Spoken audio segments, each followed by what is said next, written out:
따라 하실까요? 1000년 동안 그리스도와 더불어. 요즘 우리 하늘TV 강성교회가 여름 맞이해서 성경 공부가 예전과 같이 모일 수 없는 어려움이 있지만, 그러나 이 여름 동안에 여름 산책이라고 하는 제목 하에 한 가지 책을 여러 성도님들이 함께 지금 읽고 나누고 있습니다. 바로 일상의 예배라고 하는 책인데요.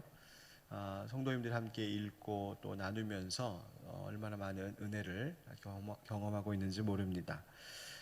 그 가운데 지난 시간에 나누었던 장이 나의 태도를 드립니다 라고 하는 장이 있었습니다. 그러니까 우리가 살아가는 모든 삶의 하나하나가 다 하나님께서 받으실 만한 제물 되게 하는 것, 하나님 받으실 만한 예배 되게 하는 삶, 그것에 대해서 이야기하고 있는데, 그 가운데 나의 태도가 중요하다. 그래서 어떤 어려운 일을 만나고 힘든 일을 만났을 때 그냥 쉽게 투덜거리거나 불평하고 원망하는 것 아니라 감사의 태도 갖기를 선택하라. 그래서 감사의 태도가 하나님 앞에 드려져야 한다. 그런 내용입니다.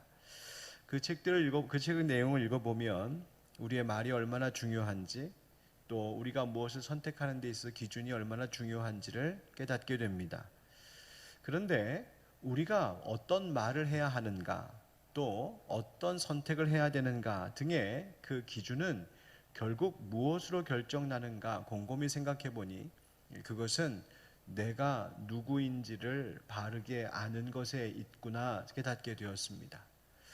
내가 어떤 사람인지, 내가 누구인지, 내 신분이, 내 정체성이 무엇인지에 따라서 내 할 말이 결정이 되고, 내 선택의 기준이 결정이 되고, 내 행동이 어떠해야 되는지가 정해지는 것이기 때문에 그렇습니다.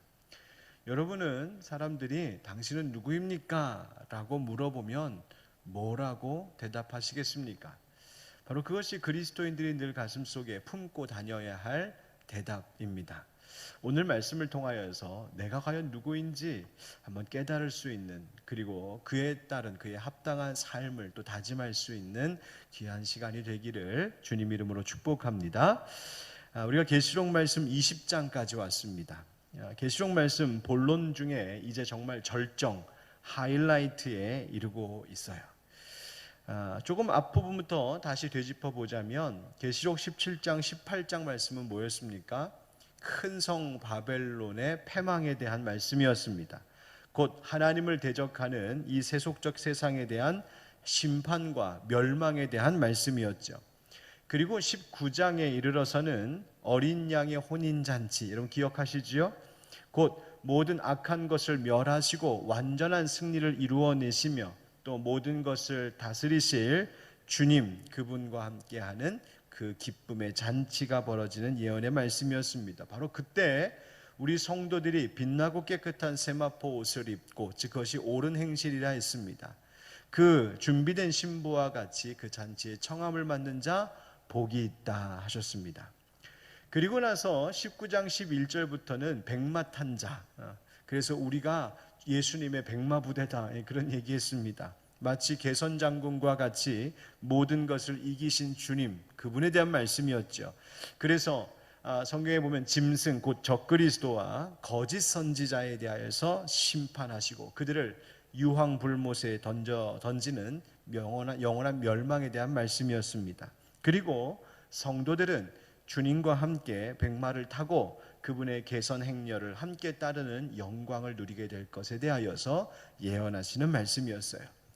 앞에 어린 양의 혼인잔치 이야기도 백마 타신 분의 말씀도 사실 다 예수 그리스도와 그분의 교회, 그분의 성도들이 완전하게 승리하게 될 것이다 라고 하는 동일한 주제와 사건을 다루고 있는 말씀이에요. 이 일이 있고 나서 저 일이 있고 그것이 아니라 다 예수 그리스도의 성도들이, 교회가 승리한다라고 하는 한 이야기를 다른 여러 가지 묘사로 우리에게 들려주고 있는 말씀이에요. 이처럼 요한계시록은 예수 그리스도와 그분을 따르는 우리 교회의 완전한 승리에 대한 메시지를 담고 있습니다. 그래서 지금 우리가 겪고 있는 고난과 시련이 있다 할지라도, 지난주에 우리 설교 제목을 빌리자면 불같은 시험을 당한데도 우리의 인생 가운데 어려운 일이 있어도 결코 소망을 잃지 않을 것은 우리의 끝을 알고 있기 때문이라는 거예요. 우리의 끝이 뭡니까? 바로 반드시 예수님과 함께 승리한다. 예수님과 함께 그 영광을 누린다. 그것이 우리의 삶의, 우리의 영생의 그 결론이기 때문에 그런 것이죠. 그래서 그때까지 오직 주님 향한 신실한 그 믿음을 잃지 말아라. 세상의 유혹과 공격 앞에 흔들리지 말고 늘 깨어 있어라. 용기를 내라. 포기하지 말아라. 힘을 내라 하는 격려의 편지가 바로 요한계시록입니다. 오늘 본문 20장 말씀을 봐도 예수님과 함께 누리는 그 승리에 대한 또 다른 묘사로 예언의 말씀이 우리에게 주어지는데, 특별히 4절부터 6절에 보면 1000년 동안 교회가, 즉 성도들이 예수 그리스도와 함께 더불어 왕노릇할 것이다 라고 하는 말씀이 있어서 이 말씀을 소위 천년왕국이라는 말로 그런 제목을 달아 부르고는 합니다. 여러분, 천년왕국 들어보셨죠? 네. 마스크를 쓰고 계셔서 제가 잘 못 알아봅니다. 그래서 고개를 이렇게 천년왕국 들어보셨어요? 네, 또 못 들어보신 분 이렇게 하셔도 괜찮은데, 여러분, 이 천년왕국에 대한 말씀은요, 성도님들이 많이 들어보긴 했으면서도 정작 그 의미에 대하여 잘 정리를 못하고 계실 때가 많은 것을 봅니다. 왠지 내용이 막연하고 어렵고 또 좀 두렵게도 느껴지기도 하고 뭐 이런 경우가 있는 것 같아요. 또 이 천년왕국 말씀이 또 여러 가지 다른 해석들이 있기도 하고, 또 지금 특별히 나의 신앙생활, 지금 내 상황과 별로 상관없는 말씀인 것처럼 느껴져서 뭐 알고는 있지만 그다지 또 관심을 두지 않는 경우도 있는 것 같습니다. 오늘 말씀 함께 듣고 있는 우리 성도님들, 이 자리에 계신 분들, 또 영상을 통해 함께하고 계신 분들, 함께 이 말씀 나누면서 그 뜻을 잘 정리해 하나님께서 오늘 나에게 이 말씀을 주시는 이유가 무엇인지를 알고 각자 신앙생활에 유익을 얻을 수 있는 귀한 시간이 되기를 축복합니다. 본문의 내용은 오늘 이제 20장 전체를 한번 빠르게 살펴볼 텐데요. 20장 말씀 전체 내용은 대략 이런 내용입니다. 천사가 마귀 곧 사탄을 잡아 1000년 동안 결박하고 1000년 동안 미혹하지 못하도록 무저갱에 던져 넣어 잠그고 인봉한다. 그런데 그 이후에 잠깐 놓이는 때가 있기는 할 것이다. 그 말씀이 1절부터 3절 말씀입니다.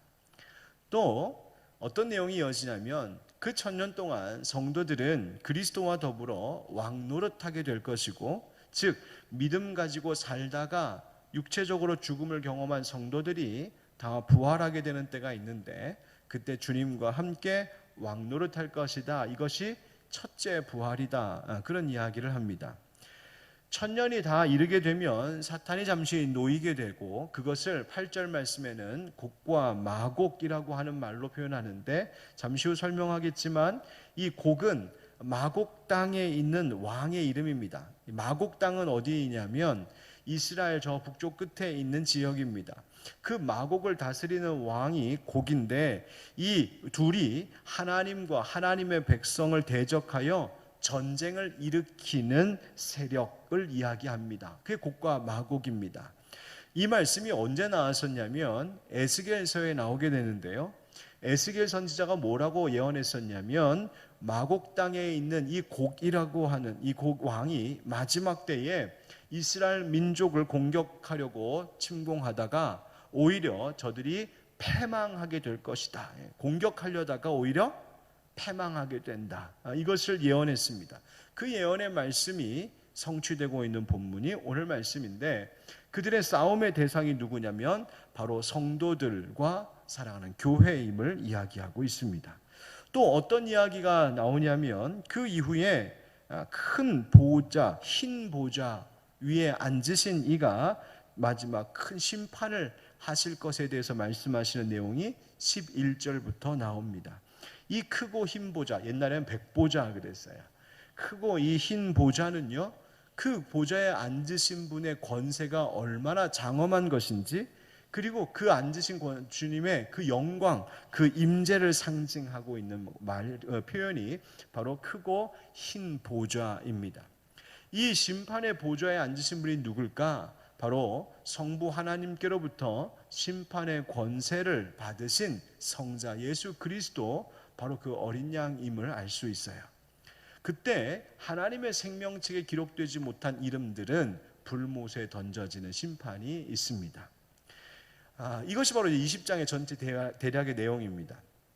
이 20장의 내용은요, 몇 가지 사건들이 언급되고 있는데 바로 이런 것입니다. 한번 보여주시면, 다시 한번 내용을 정리해 보면, 사탄이 1000년 동안 결박당한다. 성도들이 그리스도와 더불어 1000년 동안 왕 노릇한다. 그 사탄이 잠시 놓일 때가 있어서 마지막 영적 싸움이 있게 될 것이다. 그때에 주님께서 사탄을 완전히 멸하실 것이다. 바로 그 곡과 마곡 전쟁을 이야기하는 것이죠. 그리고 마지막 그 흰 보좌 심판대에서 자기의 행위대로 우리 모든 성도들이 심판을 받게 되는 때가 있다. 이런 내용들이 쭉 나오게 됩니다. 이 천년왕국에 대한 본문이 바로 이 계시록 20장 말씀인데요. 이 같은 본문을 가지고, 그런데 교회 역사를 쭉 보면, 교회가 이 성경을 해석한 역사들을 쭉 살펴보면 사람들마다 이 본문을 해석하는 관점이 매우 다양했던 것을 알 수 있어요. 명확하지 않은 거예요. 그래서 그 다양한 관점들을 쭉 정리해 보면 한 3가지의 해설로 요약해 볼 수 있습니다. 그걸 잠깐 이야기하고 지나갈게요. 그냥 표로 한번 만들어 봤는데요. 이 천년왕국을 해설하는 데에는 3가지의 주장이 있습니다. 크게. 하나는 전 천년설, 또 하나는 후 천년설, 또 하나는 무 천년설이라고 하는 거예요. 이 전천년설이라고 하는 말은 뭐냐면은요, 이것이 이제 천년왕국과 그 다음에 예수님의 재림이라고 하는 것의 기준이 어디에 있느냐에 따라서 이제 이야기가 달라지게 되는데, 전천년설은 천년왕국 전에, 천년왕국, 지금 성경이 20장에서 말하고 있는 천년왕국이 시작되기 전에 예수님이 재림하신다 해서 전천년설이에요. 지금 우리가 살고 있는 이 시대는요, 예수님 저희 표에 보시면 맨 왼쪽에 초림 있죠? 예수님 처음 오셨을 때 십자가 사건이 일어난 그 초림부터 예수님 다시 오실 때까지가 바로 교회 시대인데, 바로 이 교회 시대가 끝날 때가 언제냐? 바로 예수님이 이 땅에, 지상에 재림하시는 때요. 예수님이 재림하시고 나면 그때부터 비로소 천년왕국이 시작이 되고, 그 천년왕국의 끝에 아까 얘기했던 그 마지막 심판이 있을 것이다 라는 거예요. 여러분, 이 전천년설 해석에 따르면 교회 시대의 끝이 언제 나냐? 예수님이 재림하실 때에. 그리고 그 다음 최후의 전쟁에서 예수 그리스도께서 마침내 완전히 승리하시고, 그리고 나서 짐승과 거짓 선지자가 불못에 던져져서 1000년 동안 결박이 되는 것.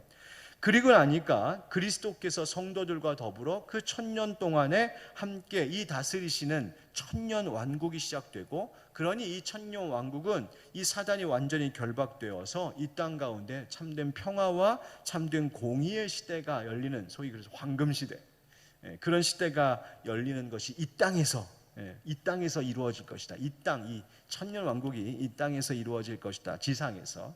그것이 바로 전천년설이에요. 그리고 나서 천년왕국 끝나고 나면 다 영원한 영생으로, 영원함으로 나아가는 것. 이런 관점으로 볼 때 3절 말씀에 그 잠시 그 사단이 놓아지는 때가 있을 것이라고 말씀하시는데, 그래서 다시 세상을 미혹하다가 심판을 받고, 불신자들도 바로 그때 부활하여서 최후 심판을 받게 된다.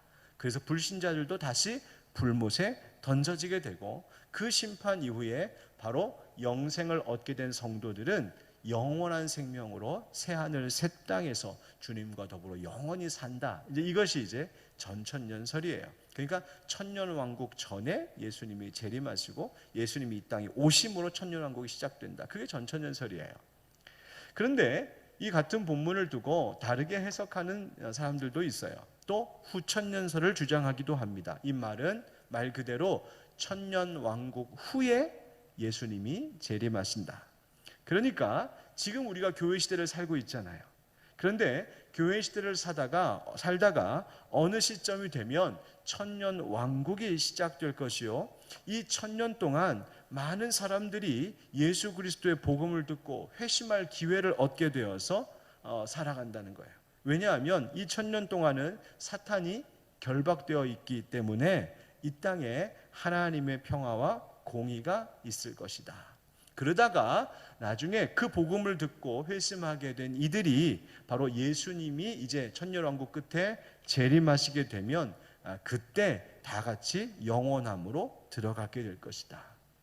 근데 이 말씀은 조금 갸우뚱해지는 것이 뭐냐면, 예수님께서 재림 전에 오히려 환난과 핍박이 더할 것이라고 말씀하셨는데, 저 후천년설에 의하면 오히려 재림 전 천년왕국 동안에 사탄이 결박되어 있으니까 굉장히 평화로운 시대에 대해서 좀 이야기하고 있는 것이라, 후천년설의 주장은 그런 것 같다 하면서도 어색하다, 갸우뚱하다 할 만한 주장인 것 같아요. 그 다음 세 번째는요, 무천년설이에요. 무천년설은 뭐냐? 천년왕국을 부정하는 거냐? 그런 뜻이 아니에요. 없다라는 뜻이 아니고요. 앞에 전천년설과 후천년설은 천년왕국이 실제로 문자적으로 그런 왕국의 시대가 그런 기간 동안 있을 것을 똑같이 얘기해요. 그죠? 교회 시대 끝나고 천년왕국. 그런데 무천년설은 성경이 지금 말하고 있는 천년왕국이란, 이 천년은 매우 상징적인 표현이다. 계시록이 원래 그런 것처럼 상징적이다. 그래서 사실은 성경이 말하고 있는 이 천년 왕국은 교회 시대를 이야기하고 있는 것이다. 이렇게 보는 관점이에요. 그래서 지금 예수님이 초림하시고 다시 오실 재림할 때까지의 이 교회 시대 동안에 이미 예수님께서 교회를 통하여서 이 세상을 영적으로 통치하고 계시기 때문에 바로 지금 교회 시대가 사실은 천년 왕국을 이야기하는 것이다. 그리고 이 교회 시대, 곧 천년 왕국 끝에 바로 예수님의 재림이 있을 것이고 그때 마지막 심판이 있을 것이다. 이렇게 말하는 것이죠. 이렇게 보는 이유는 예수 그리스도께서 십자가에서 죽으시고 부활하셨을 때 이미 사탄은 패했기 때문입니다. 이미 사탄은 그때 다 끝났기 때문이에요. 예수님 재림 때에 사탄이 잠깐 놓여 바로 그때 하나님께서 심판하셔서 완전히 사탄을 멸하시고 영원한 불못에 던져지게 하는 것, 바로 이 관점으로 본문을 해석하는 것이 바로 무천년설입니다. 뭐가 맞을까요?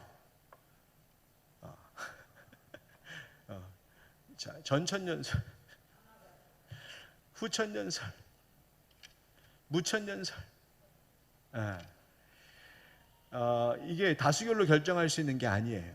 왜냐하면 각각의 이 해설들에는 옳은 것도 있고 또 그렇지 않은 부분도 있기 때문이에요. 그래서 대부분 장로교 우리 개혁은 대부분 장로교 갈빈의 전통은 주로 무천년설을 주장해요.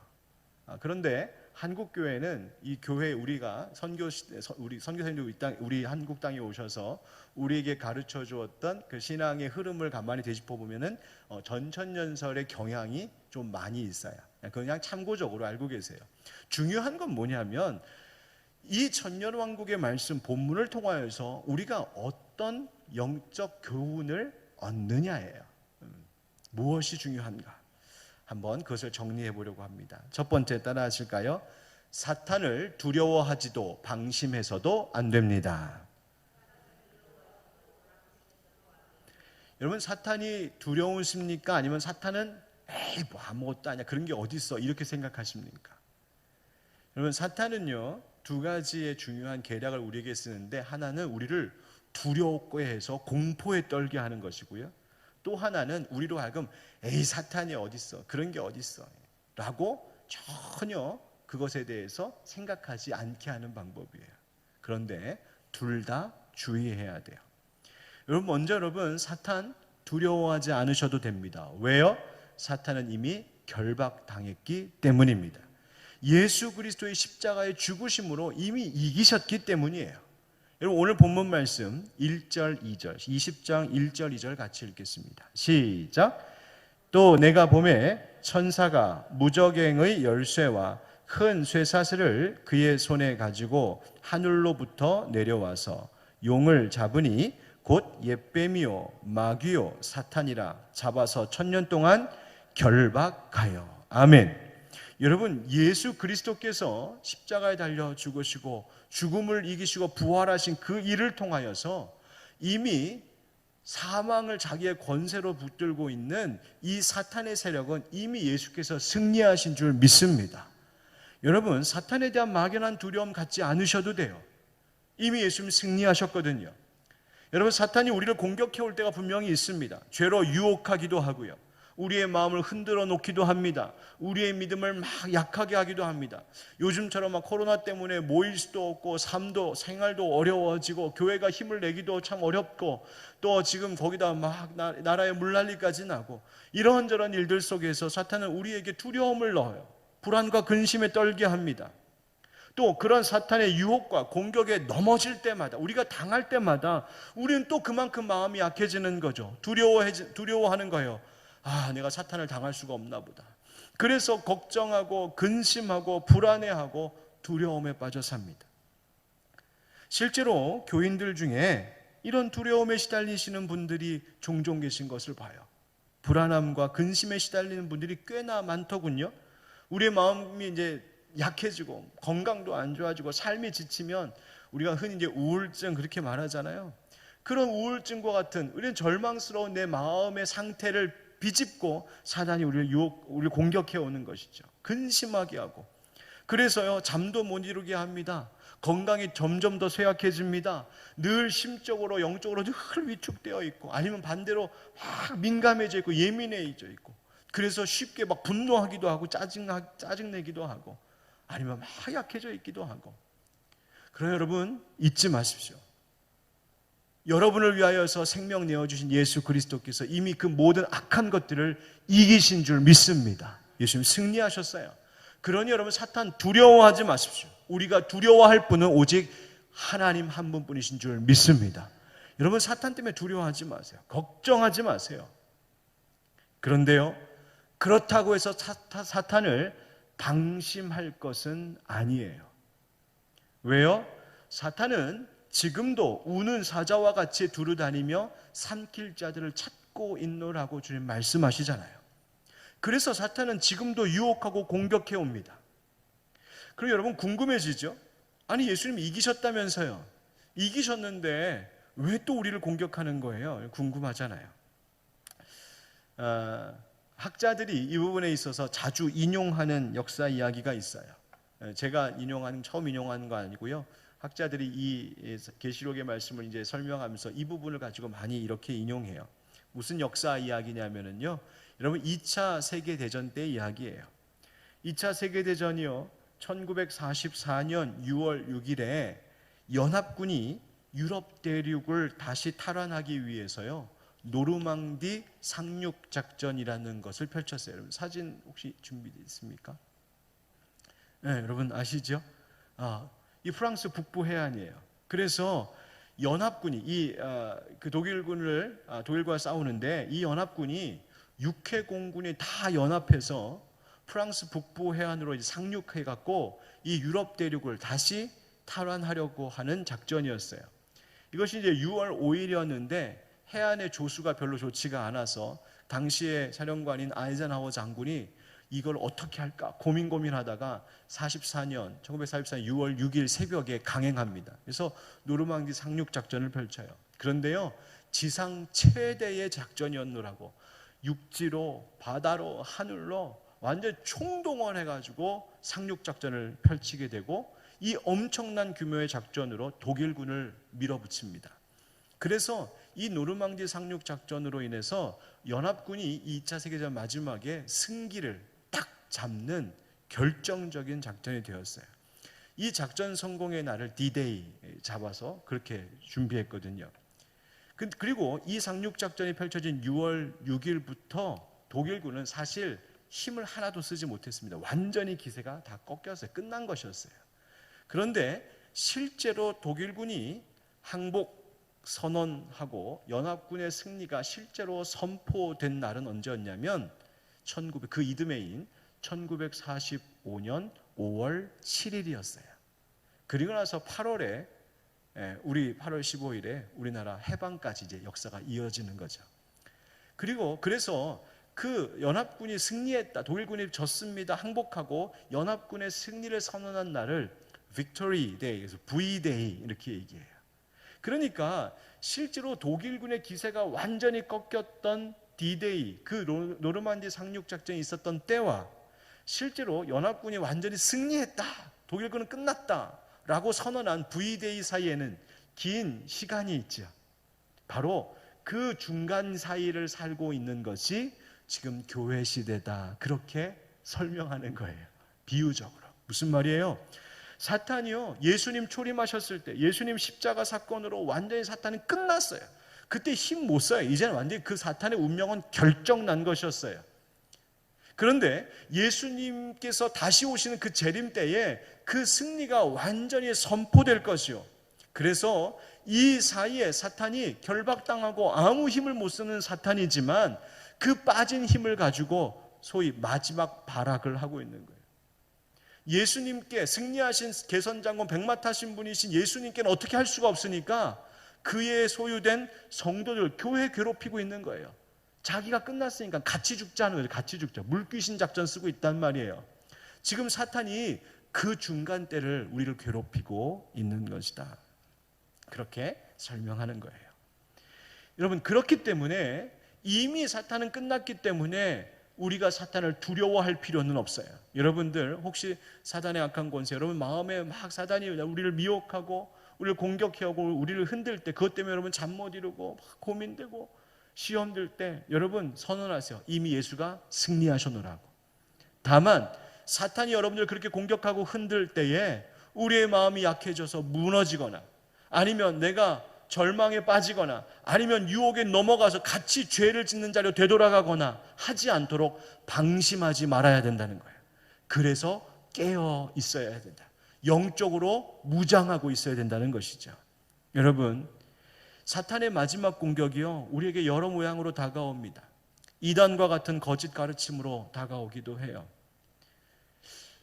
그 어떻게 됐어요? 신천지는. 예, 그런 일들이 벌어지는 거예요. 또 세상 물질과 향락을 탐하는 탐욕의 유혹으로 우리 가운데 다가오기도 해요. 때로는 사단은요, 우리에게 온갖 걱정, 근심, 두려움을 막 불러일으키기도 해요. 아니면 우리에게 세상의 향락과 물질과 권세와 명예를 쫓아가서 그것으로 세상적으로 성공하라고 하면서 우리의 영적인 부분을 무너뜨리기도 해요. 아니면 세상은 세상의 온갖 잡다한 가르침을 통하여서 우리의 도덕적, 윤리적, 사회적 기준들을 막 흔들어 놓는 거예요.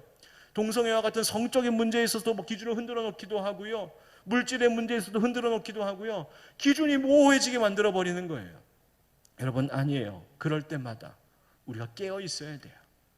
우리가 영적으로 나태해지고 영적인 게으름 가운데 머물러 있으면 안 된단 말입니다. 여러분, 사탄을 두려워하지 마십시오. 그러나 동시에 방심하지 않기를 축복합니다. 여러분, 어려울 때마다 한번 이렇게 외치면 어떨까요? 저를 따라 하십시오. 예수님께서 승리하셨습니다. 예수 안에 있는 나도 승리합니다. 옆에 계신 분에게도 예수 안에 있는 당신도 승리할 줄 믿습니다. 시작. 예수 안에 있는 당신도 승리할 줄 믿습니다. 네, 아멘. 여러분들, 사탄 두려워하지 마십시오. 겁먹지 마십시오. 예수님이 이미 승리하신 줄 믿고 오히려 영적으로 늘 무장한 그리스도의 군사들 되시기를 주의 이름으로 축복합니다. 두 번째로 따라하겠습니다. 왕노릇할 복이 있습니다. 여러분, 말씀에 보면은요, 믿는 자들에게, 성도들에게는요, 복이 있는데 세 가지의 복이 있다고 오늘 본문 가운데 말해주고 있습니다. 그 의미를 파악하기 위해서 말씀 좀 살펴보지요. 6절 말씀 같이 읽어보겠습니다. 6절 시작. 이 첫째 부활에 참여하는 자들은 복이 있고 거룩하도다. 둘째 사망이 그들을 다스리는 권세가 없고 도리어 그들이 하나님과 그리스도의 제사장이 되어 1000년 동안 그리스도와 더불어 왕노릇하리라. 아멘. 아멘. 자, 6절 말씀에 보면 이 첫째 부활에 참여하는 자들 이렇게 되어 있습니다. 여러분, 첫째 부활이라고 성경이 굳이 말한다면 몇 번째 부활도 있다는 것을 암시해요? 둘째 부활. 또 첫째 사망이 있고 둘째 사망이 있어요. 여러분, 이걸 좀 정리할 필요가 있을 것 같아요. 표를 좀 보여주시면은요, 제가 이렇게 표로 정리해 보았습니다. 예. 맨 왼쪽부터 보시면 사람은 믿는 자이든 믿지 않는 자이든 다 첫째 사망을 겪게 되어 있습니다. 물론 에녹과 같은 인물도 있었어요. 그러나 일반적으로 자연적으로 모두 다 우리는 육신적으로 죽습니다. 맞죠? 네, 이 믿는 자나 믿지 않는 자나 첫째 사망을 피할 수 없어요. 이 첫째 사망이 있습니다. 자, 그런데 그리고 나서 우리 믿는 자들이 부활하는 것을 바로 첫째 부활이라고 말합니다. 영적인 부활이에요. 첫째 부활. 그런데요, 성경에는요, 둘째 부활, 둘째 사망의 이야기도 계시록에 나와요. 이게 무슨 말일까? 둘째 부활도 있습니다. 둘째 부활도 보면은요, 이 신자, 즉 믿는 자들이 부활하는 것을 말해요. 즉 우리가 육신적으로 죽었고 또 영적으로 죽어요. 영적으로 죽어있던 자들이 예수 믿음으로 인하여서 살잖아요. 그런데요, 예수님께서 재림하셔서 다시 오실 그 마지막 때에 우리의 영만 다시 사는 것이 아니라 우리의 육신도 살아요. 마치 부활하신 예수님과 같이 그 부활체, 영화로운 몸이 되는 거예요. 즉 병들지 않고 늙지 않고 죽지 않는 영원한 부활체로 부활하는 것이 두 번째 부활이에요. 그러니까 영적으로도 부활할 뿐만 아니라 육신적으로 부활하는 것을 의미해요. 그런데 문제가 있어요. 뭐냐면 믿지 않는 자들에게는 이 둘째 부활이 적용되지 않는다는 거예요. 왜요? 영적으로 죽은 자들. 그래서 이들은 결국 어떻게 됩니까? 둘째 사망을 겪게 되는 것이죠. 여러분, 우리가 이 부활에 있어서 우리가 기억해야 될 것이 믿는 자들도 부활하지만 믿지 않는 자들도 부활하기는 해요. 그런데 그 부활 후에 심판을 통하여서 영생과 영벌로 갈라지는 거예요. 그래서 이 믿는 자들은 둘째 부활을 통하여 영생으로 들어가게 되고 믿지 않는 불신자들은 둘째 사망으로 인하여 영벌로 들어가게 되는 것. 이것이 바로 둘째 사망의 이야기예요. 이해가 되셨어요? 네. 바로 그 얘기예요. 자, 넘어가겠습니다. 그래서 이 첫째 부활에 참여하는 사람들, 곧 믿는 자들은 둘째 사망이 해하지 않는다. 왜? 우리는 둘째 부활을 통하여 영생으로 나아가기 때문에. 바로 이것이 첫째 복입니다. 여러분, 우리는 반드시 부활하게 될 자들인 줄 믿습니다. 영만 부활하는 것이 아니고요, 마지막 때가 되면 예수님 부활하신 그 모습처럼 영화롭게 우리의 육신도 부활하여서 영생복락 새하늘 새 땅에서 주님과 더불어 살아가는 그때가 있음을 여러분 믿으시기 바랍니다. 여러분 지금 몸이 막 아파서 힘드시죠? 관절도 안 좋으시고요, 혈압도 있고요. 예, 저도 요즘에 몸이 조금씩, 죄송합니다. 예, 그래서 조금씩 아파오는 걸 보면서 그렇구나, 이게 제가 깨닫습니다. 그런데요, 이렇게 해서 아프고 병들고 쇠하여져가는 몸으로 끝날 것이 아니라 믿는 자들은 반드시 모든 것들을 새롭게 하심으로 영원한 생명, 하나님 나라에서 영생복락 누리는 그때가 있음을 믿습니다. 이 부활의 복이 첫 번째 복이에요. 여러분, 그러면 그리스도께서 왕노릇 하신 것과 우리가 함께 더불어 왕노릇 한다는데, 예수님은 언제부터 왕노릇 하시고 우리는 언제 왕노릇 하는 걸까? 사도 바울은요, 이것을 고린도전서 15장에 이렇게 말하고 있습니다. 고린도전서 15장 23절부터 25절 제가 읽어볼게요. 그러나 각각 자기 차례대로 되리니 먼저는 첫 열매인 그리스도요. 그러니까 부활의 첫 열매 되신 예수님께서 부활하셨어요. 맞죠? 다음에는 그가 강림하실 때에, 재림하실 때에 그리스도에게 속한 자요. 그 후에는 마지막이니, 그 다음 이제 마지막이 온다는 거예요. 그가 모든 통치와 모든 권세와 능력을 멸하시고 나라를 아버지 하나님께 바칠 때라. 완전한 승리. 25절, 그가 모든 원수를 그 발 아래에 둘 때까지 반드시 왕노릇 하시리니. 아멘. 즉 이 말씀을 가만히 읽어보면 예수님께서 부활의 첫 열매로 부활 승리하시고, 그리고 나서 주님 다시 오시는 그때 완전한 승리하시는 그날, 그래서 모든 것을 당신의 발 아래 두시고 하나님 아버지께 바치는 그날까지, 즉 부활 승천하시고 그 마지막 때가 올 때까지 예수님이 왕노릇 하신다. 이미 예수님이 다스리심이 시작되었다는 거예요. 여러분, 지금 이미 예수님께서 이 온 세상을 다스리시는 만왕의 왕으로 계시다는 거예요. 하나님 보좌 우편에. 지금 그러면 예수님께 속한 자들, 예수님 믿는 사람들은 어떻게 되는 것일까요? 또 이미 예수님 믿다가 천국에 가신 우리 믿음의 선배들이 계시잖아요. 어떻게 되는 걸까요? 오늘 본문 20장, 계시록 20장 4절 말씀을 읽어보겠습니다. 계시록 20장 4절 말씀 제가 읽어볼게요. 잘 따라오세요. 또 내가 보좌들을 보니 거기에 앉은 자들이 있어 심판하는 권세를 받았더라. 또 내가 보니 예수를 증언함과 하나님의 말씀 때문에 목배임을 당한 자들의 영혼들, 그죠? 믿음 지키다가 순교하신 분들이죠. 또 짐승과 그의 우상에게 경배하지 아니하고 그들의 이마와 손에 그의 표를 받지 아니하는 자들, 즉 교회 성도들이죠. 우리 믿는 자들이죠. 그들이 어떻게 된다고요? 살아서 그리스도와 더불어 1000년 동안 왕노릇 하니라. 아멘. 여러분, 아까 읽었던 6절 말씀과 같이 둘째 사망, 즉 영벌을 당하지 않는 자들은 다시 사는 은혜를 입은 거죠. 그 성도들은 바로 이렇게 주님과 더불어 1000년 동안 왕노릇하게 된다.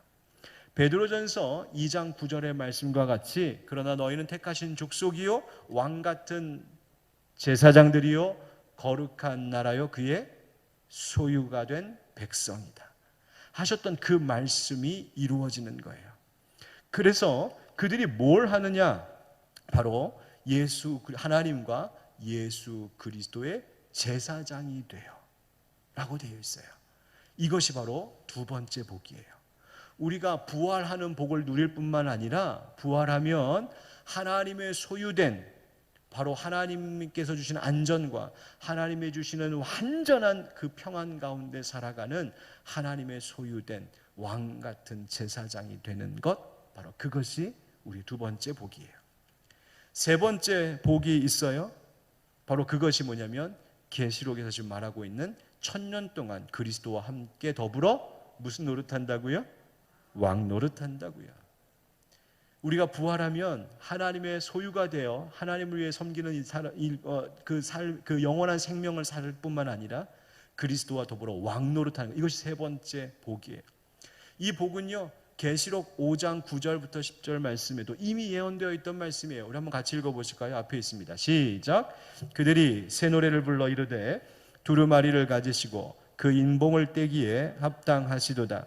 일찍이 죽임을 당하사 각 족속과 방언과 백성과 나라 가운데에서 사람들을 피로 사서 하나님께 드리시고 그들로 우리 하나님 앞에서 나라와 제사장들을 삼으셨으니 그들이 땅에서 왕노릇 하리로다 하더라. 아멘. 이루어지는 거예요. 이 땅에서 왕노릇 하리로다. 자, 여러분, 그러면 아까 얘기했던 그 천년왕국에 대한 여러 가지 해설들을 함께 종합적으로 생각해 보면 이 약속의 성취는요 예수님 다시 오신 후에 이루어질 약속으로도 볼 수 있지만 어떤 관점에서 보면 이미 예수 믿는 자들 안에서 이미 이루어진 약속의 성취임을 알 수 있어요. 여러분, 예수님께서 이 세상을 다스리고 계신데요. 그런데요, 예수님께서 누구를 통하여 이 땅을 다스리고 계시느냐? 바로 믿는 자들을 통하여, 성도들을 통하여, 교회를 통하여 이미 다스리고 계신다. 그러니까 우리가 예수님과 더불어 왕노릇하는 것은 먼 후에 예수님 오셨을 때 그때 이야기일 수도 있지만 이미 우리를 그분의 자리에 함께 초청해 주셔서 주님과 더불어 함께 왕노릇하며 살아갈 수 있는 우리를 하나님 나라의 왕족으로 삼아 주셨다는 사실이에요. 여러분, 이것이 바로 우리의 신분이요, 우리의 정체성이고 그것이 바로 우리의 태도가 결정나는 기준입니다. 여러분, 내가 왕족이라는 거예요. 예수 안에서. 여러분, 왕족은요, 품위를 지키며 사셔야 됩니다. 품격이 있으셔야 돼요. 말도 행동도 왕족답게 사셔야 됩니다. 왕의 가족들은요, 왕족에 어울릴 만한 생활을 가르치고 배우는 것에 온 힘을 기울입니다. 말하는 법도 가르치고요, 걷는 것도 가르치고요, 사람들을 대하는 태도도 가르치고요, 식사 예절도 가르치고요, 필요한 학습을 하잖아요. 자녀들을 그렇게 왕족답게 가르치고 그래서 그 가문의 위엄을 이어가게 하잖아요. 인격도 성품도 그렇게 고상해져야 되는 거예요. 우리가 쉽게 투덜거리거나 불평하지 말아야 된다 이야기했던 이유가 뭐예요? 내가 하나님의 왕족이기 때문인 거예요. 여러분, 이것은 자부심이 되기도 하는 것이죠. 아무리 내가 이 세상에서 어렵고 힘들게 살고 있다고 해도, 심지어 불같은 시험을 당하며 살고 있다고 해도 나는 왕족인 거예요. 그 자부심을 잃지 마셔야 돼요. 여러분, 거지와 왕자 이야기 아시죠? 여러분, 왕자가 거지 옷 입고 세상에 나아가잖아요. 그렇다고 그의 왕자의 신분이 사라지던가요?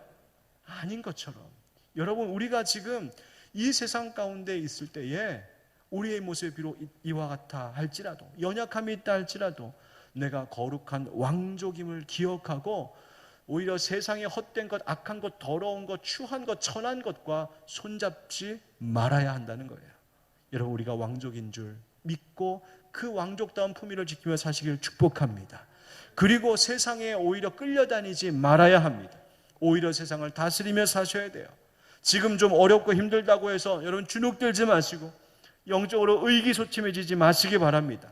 하나님 주시는 자신감으로 당당하셔야 됩니다. 여러분, 절 따라하세요. 나는 하나님의 왕족입니다. 하나님이 주시는 힘으로 당당합니다. 여러분, 이 용기 갖고 사시기를 축복합니다. 바로 이것이 오늘 성경이 말하고 있는 거예요. 세 번째, 간단하게 정리하겠습니다. 세 번 따라 할까요? 거룩한 행위에 따른 상급이 있습니다. 여러분, 11절 말씀 보세요. 20장 11절에 또 내가 크고 흰 보좌와 그 위에 앉으신 이를 보니 땅과 하늘이 그 앞에서 피하여 간데 없더라. 또 내가 보니 죽은 자들이 큰 자나 작은 자나 그 보좌 앞에 서 있는데 책들이 펴 있고 또 다른 책이 펴졌으니 곧 생명책이라. 죽은 자들이 자기 행위를 따라 책들에 기록된 대로 심판을 받으니. 자, 15절도 같이 읽어볼까요? 15절 같이 읽겠습니다. 시작. 누구든지 생명책에 기록되지 못한 자는 불못에 던져지더라. 아멘. 여러분, 오늘 말씀 보니까요, 죽은 모든 사람들이 다 그 흰 보좌, 심판 보좌 앞에 다 지금 서 있습니다. 그 앞에 책들이 쫙 펼쳐져 있는데 또 다른 책도 하나가 펴져 있는데 그것이 생명책이다. 여러분, 이 생명책은요, 계시록 3장 5절에서도 이미 나왔던 책이에요. 즉, 예수님을 믿는 믿음 가진 사람들, 믿음으로 구원을 얻게 되는 사람들, 모든 신자들의 명부가 쭉 적혀져 있는 책이 바로 이 생명책이에요. 그런데 그 책들에 뭐가 기록되어 있다고 성경이 말하고 있냐면 그 이름만 있는 것이 아니라 또 이런 책의 내용이 있다는 거예요. 자기 행위. 그러니까 구원받은 사람들이 그 구원받은 사람들 이름만 있는 것이 아니라 그들이 어떠한 삶을 살았느냐가 기록되어 있고 그 행위에 따라 심판을 받더라. 뭘 말하는 거예요? 여러분, 우리가 이미 예수 믿는 믿음으로 생명책에 그 생명책에 우리의 이름이 올라가 있는 줄 믿습니다. 그런데요, 그 이름이 있다고 하니 내가 구원받았다 그걸로 끝나는 것이 아니라 그 구원의 여부를 가르는 이 생명책, 그 이름이 올라와 있다는 것, 그것만이 아니라 주님께서 그와 더불어 내가 이 땅에서 살아간 삶의 행위를 보신다는 거예요. 여러분 기억하세요. 예수 믿는 것은 예수 믿고 구원 얻는 것은 은혜인 줄 믿습니다. 내가 무슨 행위를 잘해서 얻는 구원이 아니에요. 그저 예수 믿는 믿음 보시고 하나님은 은혜로 주신 선물이에요. 그러나 자기의 행위에 따라 하늘에서 받을 상급은 다른 이야기예요. 상급의 문제는요, 또 다른 이야기라는 말이에요. 그래서 우리가 이 땅에서 예수 믿는 자로 살아가는 동안, 하나님의 왕족으로 살아가는 동안에 예비된 상급이 있는 줄 알고 그것을 위해서 거룩한 행함이 있어야 한다는 것입니다. 여러분, 섬기며 사십시오. 순종하며 사셔야 됩니다. 사람들 사랑하며 사셔야 되고요, 하나님 나라와 교회에 충성하며 사셔야 합니다. 우리가 우리의 가진 것 다 드려 헌신하며 사는 이유가 뭡니까? 우리가 왜 베풀고 하나님 앞에 더 드리고 나누고 섬기며 그렇게 살아야 하나요? 바로 하늘에서 받게 될 상급이 있기 때문입니다. 사도 바울은 그래서 고린도전서 3장에 이렇게 말하고 있어요. 만일 누구든지 금이나 은이나 보석이나 나무나 풀이나 지푸로 이 터 위에 세우면 각 사람의 공적이 나타날 터인데 그 날이 공적을 밝히리니 이는 불로 나타내고 그 불이 각 사람의 공적이 어떠한 것을 시험할 것입니다. 즉 금, 은, 보석, 나무, 풀, 집 이런 것들로 세워지는데 확 타고 나면, 태우고 나면 남는 게 있고 없어지는 것이 있잖아요. 그렇죠? 14절, 만일 누구든지 그 위에 세운 공적이 그대로 있으면 상을 받고 누구든지 그 공적이 불타면 해를 받으리니 그러나 자신은 구원을 받되 불 가운데서 받은 것 같으리라. 아멘. 여러분, 우리의 행함을 주님이 보신다는 거예요. 여러분, 예수 믿게 됨으로 여러분 천국 가게 되신 거 축하합니다. 그런데 더불어 예수 그리스도와 함께 더불어 왕노릇하는 우리의 삶인 줄 알고 거룩하고 왕족다운 품이 있는 삶을 살아가심으로 저 천국에서 그 심판 보좌 앞에서 하나님 주실 큰 상급도 함께 모두 받을 수 있는 우리 모두가 되기를 예수님의 이름으로 축원드립니다. 여러분, 한번 정리하겠습니다. 따라합시다. 1000년 동안 그리스도와 더불어.